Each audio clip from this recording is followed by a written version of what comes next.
जय माता की दोस्तों, जय श्री राम। स्वागत है आपका अपने चैनल भक्ति में शक्ति। देखिए दोस्तों, कई बार क्या होता है कि हम इतनी ज़्यादा पूजा पाठ करते हैं, फिर भी हमें कहीं ना कहीं उसका फल नहीं मिलता। कई बार हमारी साधना पूजा बीच में ही खंडित हो जाती है। कई बार हमारा पूजा में भी मन नहीं करता कि हम घर में पूजा कर पाए, या घर में हमारे कोई और पूजा करता है तो हमारे घर में लड़ाई झगड़े कलेश बहुत सारी चीज़ें अपने आप ही उत्पन्न हो जाती है। मतलब बात भी कुछ नहीं होती, एक चम्मच भी अगर आपके घर में गिरा तो ऐसा हो जाता है कि मारने मारने तक की सिचुएशंस बन जाती है कि भाई इसको मार दो या इस पे हाथ उठा दो, गाली गलौज करो। मतलब छोटी सी बात होती है, बात कुछ भी नहीं होती, पर वो इतना विकराल रूप ले लेती है कि घर में कलेश आपके शुरू हो जाता है। तो ये सारे कहीं ना कहीं लक्षण होते हैं नकारात्मक चीज़ों के, नकारात्मक शक्तियों के, जो कहीं ना कहीं आपके घर में प्रभाव दे रहे हैं। तो सवाल ये है कि ये चीज़ें हमें कहाँ से लग जाती हैं? क्या हमारे ऊपर किसी ने कुछ कर दिया? और अगर किसी ने कुछ कर दिया तो हम इस चीज़ों से कैसे बचें? क्या वाकई ऐसा होता है? क्या इनमें विश्वास करना चाहिए? तो मैं आपको बताती हूँ।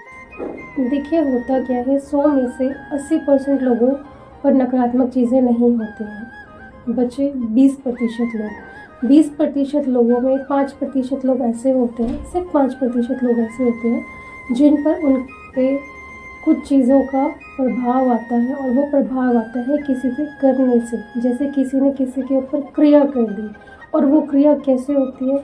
जैसे कोई आपके जानने वाले ने आपके ऊपर कर दिया कि ये खुश क्यों है, या उनके अंदर इतना द्वेष है आपको लेकर, या आपसे थोड़ा आपने किसी से लड़ाई कर ली, आपको नहीं पता कि वो पीछे आपसे किस तरह से बदला लेने की सोच रहा हो, या वो सोचे कि यार ये इतना आगे क्यों बढ़ रहा है ना। मतलब कोई भी उसके पास वजह हो सकती है कि भाई अब ऐसे नहीं तो ऐसे सही हो सकता है। आजकल क्या है कि पहले तो लोगों की वेशभूषा से हम पता लगा सकते थे कि जी हाँ, ये पूजा पाठी वाला इंसान है, या ये साधनाएं करते हैं, या इनका बैकग्राउंड ऐसा है, ये इन चीज़ों में होंगे। बट आजकल तो एक नॉर्मल ऑफिस जाने वाले लोग भी साधनाएं करते हैं, वो इन चीज़ों में आ रहे हैं।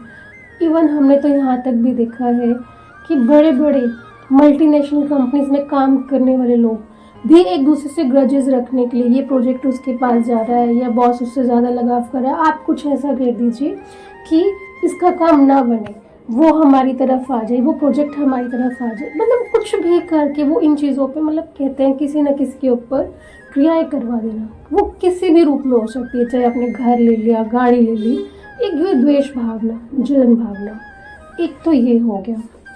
बाकी के 15%, जो 15% है जिन पर नकारात्मकता होती है, वो उनकी खुद की गलतियों की वजह से होती है।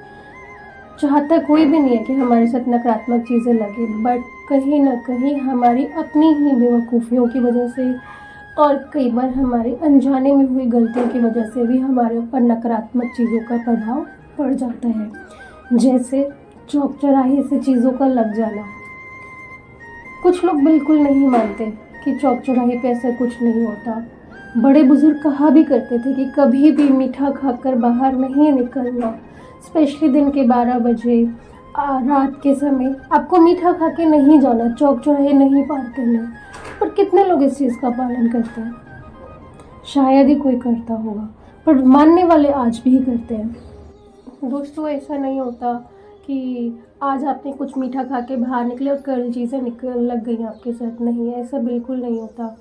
धीरे धीरे धीरे वो आप पर अपना प्रभाव दिखाते हैं, धीरे धीरे धीरे वो चीज़ें पक्की होती हैं, आपके शरीर पे कब्जा करती हैं, वो आपके अंदर बढ़ जाती है।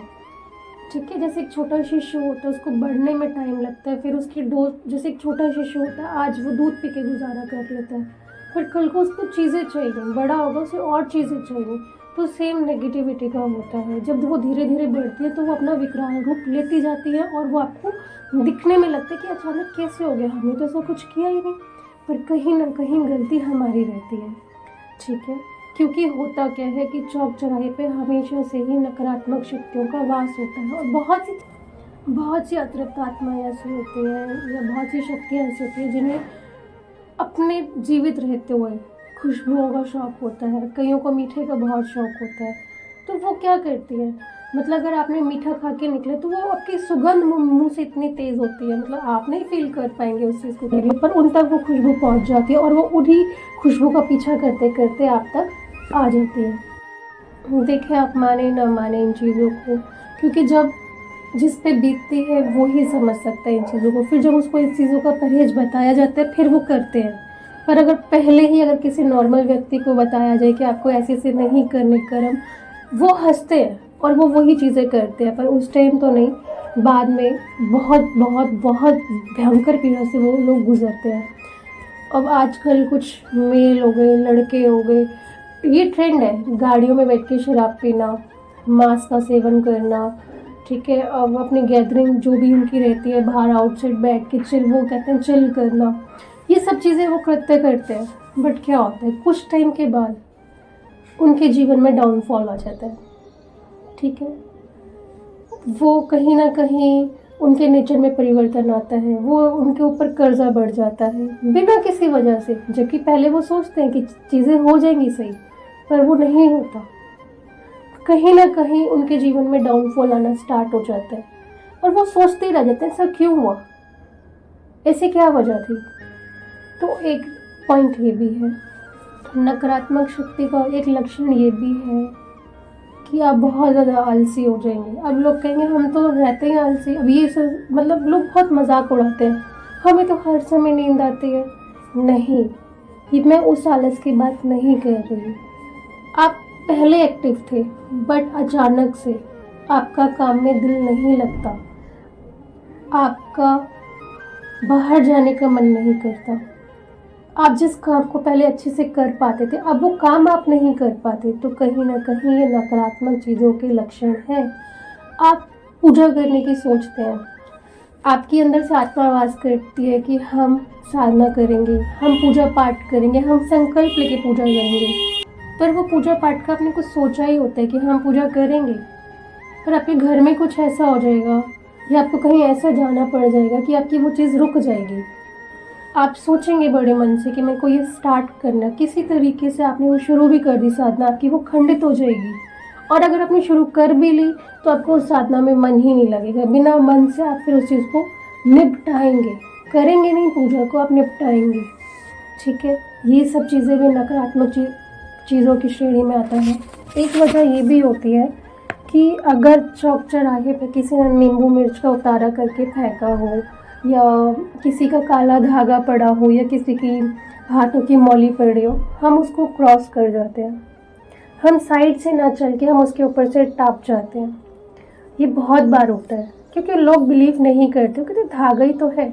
नहीं, वो क्या होता है, कुछ लोग चौराहे पे अपना, किसी के मान लीजिए हाथ पैरों में दर्द है, ठीक है, किसी के शरीर में कोई दिक्कत है, तो वो जब धागा उनका पुराना होता है वो इसी उससे बांधते हैं कि उनको आराम लगे, नज़र के लिए बांधा जाता है, ठीक है। तो वो क्या करते हैं, उस चीज़ को चौराहे पे छोड़ देते हैं। तो जो भी व्यक्ति उसको लांघता है, तो जो प्रॉब्लम उस इंसान में होगी जिसका वो धागा था, वो सेम प्रॉब्लम आपको शुरू हो जाएगी। मान लीजिए उस व्यक्ति के कमर में दर्द था, तो वो नकारात्मकता की वजह से वो आपकी कमर में दर्द करेगी, हो सकता है आपके कंधों में दर्द करेगी बेवजह। ऐसा नहीं है कि आप कहीं गिर गए, ऐसा नहीं आप उल्टा सो गए तो आपको कमर में चूक चली गई, ये कुछ ऐसा नहीं, बिना वजह से। और वो दर्द आपका दवाइयों से दूर भी नहीं होता, आज आराम आ जाएगा, कल आराम आपको नहीं आएगा। और देखिए, चौक चौराहे पे माँ चौगानन का भी वास होता है और काफ़ी सारी शक्तियों का भी वास होता है। कुछ लोग भोग देने जाते हैं चौक चौराहे पे, ठीक है, कि उनके घर में जो भी दिक्कत है, परेशानी है, वो छोड़ कर आते हैं और माँ से वो वहाँ पर दरख्वास्त करते हैं कि हे माँ, जो भी मेरे घर परिवार पे दिक्कतें हैं आप उन्हें दूर करो, मैं उस प्रॉब्लम को यहाँ पर आपके चरणों में छोड़ के आ रहा हूँ। पर जब आप लोग वहाँ से गुजरते हैं तो आप क्या करते हैं, आप लोग ये करते हैं, ये किसने फेंक दिया, लोगों को तो अक्ल ही नहीं है, मतलब बहुत ज़्यादा उनको गालियाँ देना या उस चीज़ को बड़ी घृणा से देखना, बड़ी नफ़रत से देखना, यार ये किसने फेंक दिया, मतलब बहुत सारे अपने वे में। आपको पता ही होगा कि आप क्या क्या बोलते हैं, कि किसी के बुरा करने के लिए रख दिया। वास्तव में वो किसी के बुरे के लिए नहीं होता। और जब आप उनको ऐसा बोलते हैं उनके भोग प्रसाद को, तो वहाँ पर जो चीज़ें होती हैं वो भी आपके साथ लग जाती हैं और आपके घर के अंदर आ जाती हैं। वो सारी चीज़ें आपको कहीं ना कहीं फिर दिक्कत देना शुरू कर देती है। तो कृपया करके ऐसी गलतियां ना कीजिए। क्यों? जब हम करते हैं ना तब हम मज़े में बोलते हैं, हम ऐसा बोलते हैं कि हम बहुत बड़े ज्ञानी हैं, हमें सबसे ज़्यादा ज्ञान है, ये चीज़ ऐसे नहीं होनी चाहिए, ये चीज़ वैसी नहीं होनी चाहिए। तो कहीं ना कहीं ये हमारी गलती होती है, जिसकी वजह से भी नकारात्मक शक्तियों का हमारे जीवन में प्रवेश होता है। पहले तो देखिए लोग थोड़ा परहेज़ नियम करते थे और कहीं भी बाहर से आते थे, सिर्फ ऐसा नहीं कि वो कि शमशान से घर आ रहे हैं तो ही हाथ पैर धो के घर के अंदर घुसेंगे, नहीं। पहले लोग घर के बाहर कहीं भी जाते थे, वो अपने घर की दहलीज में घुसने से पहले अपने ऊपर जल का छींटा लेते थे, नहीं तो वो घर के पास मतलब घर के अंदर आते ही कहीं सीधा वॉशरूम जाके अपने हाथ पैरों को धोकर फिर घर के अंदर आते थे। पता नहीं कहाँ से आप आ रहे हैं, आप चौक चौराहे से आ रहे हैं। कई बार लग जाती है जाने जाने में से कुछ चीज़ें ऐसी हो जाती है, या हमारे हाथ में मीठा है, हमने कुछ मीठा खरीदा, तो पता नहीं उस मीठे के लालच में या उस खाने के लालच में कितनी सारी ऐसी चीज़ें होंगी जो आपके साथ आपके पीछे पीछे आ जाती है ना। तो आप ऐसा भी कर सकते हैं, तो उस मीठे में से कुछ टुकड़ा तोड़कर आप घर के बाहर फेंक दीजिए, जिससे जो चीज़ उसके पीछे लग के आई है वो आपके घर के बाहर ही रह जाए और वो वहीं से चली जाए। आप ऐसा भी कर सकते हैं। और बाकी घर आने से पहले, अपने बेडरूम में जाने से पहले हाथ पर अवश्य धोएं। ये नियम पहले भी हुआ करते थे, जूते चप्पल घर के बाहर उतारा जाए, बट आजकल ऐसा पॉसिबल नहीं है। पर कोशिश कि बहुत अंदर तक घर के जो भी जूते चप्पल है लेके ना आए। हर किसी को घर के अंदर बिठा लेना, मतलब कोई भी, पहले क्या होता था, बहुत खास लोग हुए होते थे जो घर के अंदर जिनको प्रवेश दिया जाता था। ये बात सच है, हर किसी को घर के अंदर नहीं बिठाया जाता था, सिर्फ आंगन तक ही रखा जाता था, या बाहर कुछ ऐसा उनका बैठने का होता था कि चारपाई डाल दी, जो भी है, चाहे लेडीज़ हैं चाहे बड़े बूढ़े हैं, वो घर के बाहर बातचीत हुई, खाया पिया और फिर वो वहीं से, बेडरूम में किसी को नहीं बिठाया जाता था। पर आजकल क्या है, गॉसिप्स के चक्कर, गॉसिप्स भी है, ये कोई लिविंग रूम तक सीमित नहीं है, कोई कहीं भी किसी को घर में बिठा दिया जाता है। आपको नहीं पता जो सामने वाला है क्या उस पे चीज़ें हैं, कितनी चीज़ों से वो गुजर रहा है। मान लीजिए उस पर कोई चीज़ है ऑलरेडी, आपको तो कोई नहीं बताएगा। उस पर कोई नकारात्मक चीज़ है, आपको तो नहीं बताएगा। आप सुबह उसको अपने बेडरूम में प्रवेश दे रहे हैं, और फिर क्या होता है, ये चीज़ें अपने आप को बढ़ाती रहती हैं। आपने शायद सुना हो या नहीं सुना हो, पर ये चीज़ें होती हैं। पहले किसी के शरीर में एक चीज़ थी, फिर वो दो हो गई, फिर वो मल्टीपल हो गई, चीज़ें बढ़ती चली जाती हैं। और उतना ही जितना वो बढ़ती है उतना ही उस बंदे के घर में तांडव शुरू हो जाता है, उसकी लाइफ में तांडव शुरू हो जाता है। तो देखिए, जितना हो सके एक लिमिट रखिए कि किसको आपको घर के अंदर बुलाना है या किसको नहीं। ये नहीं कल 2-4 दिन की जान पहचान में आपने किसी को भी बुलाया, इधर बेडरूम के अंदर पूरे घर में आप उसको घुमा रहे हैं, ऐसा नहीं कीजिए। क्योंकि आपको नहीं पता कि आपके घर की क्या चीज़ किसी भी चीज़ को अट्रैक्ट कर ले, ठीक है ना, और फिर आपके लिए दिक्कत समस्या वहाँ पर खड़ी हो। दूसरा, किसी भी तीज त्योहार पर अगर कोई भी आपको मिठाई दे, कुछ भी दे, आपको नहीं खाना है कि जी ये तो प्रसाद है, नहीं, आप मत खाएं, और मतलब आप मत लें। अगर आपको लगता है कहीं ना कहीं अनादर होगा तो आप लेके उसे किसी गाय को डाल, जिससे किसी ईश्वर का अनादर ना हो, ठीक है, आप ये करें। और भी काफ़ी चीज़ें हैं जिसका हमें ध्यान रखना चाहिए। बहुत सारी चीज़ें हैं जो सिर्फ छोटी छोटी हैं, उनका पालन करके हम नकारात्मक चीज़ों से बच सकते हैं। पर वीडियो थोड़ा ज़्यादा लंबा हो जाएगा, तो अगली वीडियो हम लेके आएंगे कि इनसे हमारा किस प्रकार से रक्षण हो, और अगर हमारे साथ ये चीज़ें लग गई हैं तो अब हम कैसे इनसे पीछा छुड़ाएं, कैसे इनका असर कम करें या इन्हें पूरी तरीके से समाप्त करें। तब तक के लिए जय माई की, जय श्री राम।